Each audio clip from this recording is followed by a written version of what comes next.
పోతున్నాక నాకు టైం ఉంది కాబట్టి ఎవరు వచ్చేస్తారు ఇంకో పక్కనే వెంకటాపురం కదా వెంకటాపురం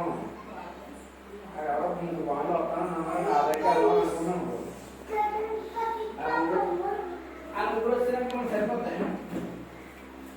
శనగలు చూడాలి డబ్బులు పిల్లలు డబ్బులు వదిలేని కూడా అన్నాను ముగ్గురు వాళ్ళని 30,000 అని చెప్పమన్నా మరి ఆ లెక్కలు మాట్లాడుతున్నాను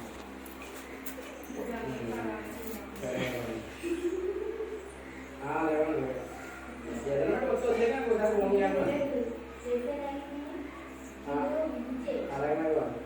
అలాగే వెళ్ళిపోతుంది దానికి ఇబ్బంది లేదు అంటే వెయిట్ పెట్టిన అనుకో ఇబ్బంది లేకుండా కదా మనకి నేను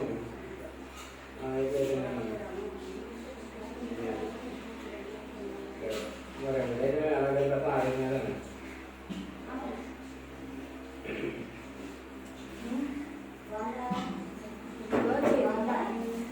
Kuatnya,